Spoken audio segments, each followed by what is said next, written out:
বিচার চাই, বিচার চাই। আমারও তো একটা মেয়ে আছে, আমারও তো ছেলে আছে, আবারও তো হবে। এরকমের যাতে এদের শাস্তি দেওয়া উচিত। একটা মেয়ে 6 বছর যে বয়স, ওই মেয়েটার ওইরকম রুটি দিত, চকলেট দিত, খাবার দিত, জালমুড়ি দিত।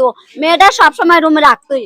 তার ওই কাশেম আসছে, কাশেম আমার 2 দিন দেখাইছে। দেখাবার পর আমি মেয়ের মায়ের বলছি, বলার পর আপনার সবাই শাসন করছে, মেয়ে আর কি গেটের সামনে বাইরেতে দিনে দেখছে। আরো মানুষও বলছে না, আজকের ঘটনা সম্বন্ধে আমি পুলিশে নেওয়ার পরে আমি শুনছি খারাপ কাজ করছে, হেরে ধরে নিয়ে গেছে। হ্যাঁ, বিচার চাই, বিচার চাই। আমারও তো একটা মেয়ে আছে, আমারও তো ছেলে আছে, আবারও তো হবে। এরকমের যাতে এদের শাস্তি দেওয়া উচিত। 3 বছর বয়স, সকালবেলা 9টা 8:30টার মধ্যে এই ঘটনা ঘটাইছে। পরে আমরা গাড়ি বন্ধ করে একসঙ্গে মেয়েটার আব্বু আর আমি একসঙ্গে তার বাসায় আইছি। আসার পরে বাচ্চা বলতেছে, আব্বু এই ঘটনা, আমার এই পাশের বাসার এক লোক আমার চকলেটের লোভ দেখায় আর ঘরে ডাইকা নিয়েছিল। নেওয়ার পরে একটা সোলার মালা দিছে হাতে, দেওয়ার পরে বুকে হাত দিছে, আবার লজ্জার জায়গায় হাত দিছে। হ্যাঁ, এটি সব বললো মাইয়া। বলার পরে আমরা ওই মাইয়ারে নিয়ে এই বাসায় আইছি খুঁজতে, আরে যে দেখি কোন বেড়ায়। পরে আইয়া দেখি যে নাই বাসায়। পরে বাসা আলীর ওয়াইফরে আমরা বিচার দিলাম। তা সে বলতেছে যে তোমরা চিন্তা করার দরকার নাই, তার আমার স্বামী আসলে আমি এটার পদক্ষেপ নেব। এরপরে খুঁজে কইরা অনেকক্ষণ আমরা বসেছিলাম এর জন্য, পরে পাই নাই। আরে না পাওয়ার কারণে আমি আবার গাড়ি চালাইতে গেছি। এরপরে 2:30-3টার দিকে মনে হয় এর পাওয়া গেছে।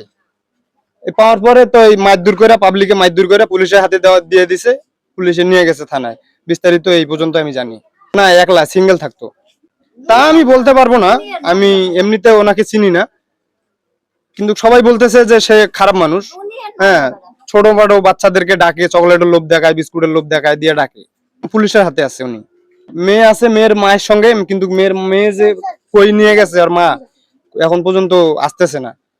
আর মায়ের অপেক্ষায় আমরা আছি, কিন্তু এখন পর্যন্ত আসে নাই। একজন লোক এসে বললো যে আমার মেয়েটা ভাই এরকম একটা ছেলে, আমার মেয়েটার বয়স হলো 5-6 বছর। সে বলতেছে যে মেয়ের স্তন হাতায়, আবার নরম যে যায়, হাত দিয়ে সে নখ শোকে, মানে এই একটা অবস্থা। তারে মারার জন্য ভাই বয়ে রয়েছে। সে অনেক সময় এখানে বয়া ছিল। তা আমি অতক্ষণে অন্য কাজ করতে গেছি। তারপরে কি হচ্ছে বা কি হয়েছে আমি সেটা সঠিক বলতে পারবো না। তবে না, পরবর্তী ঘটনাটা আমি জানি না।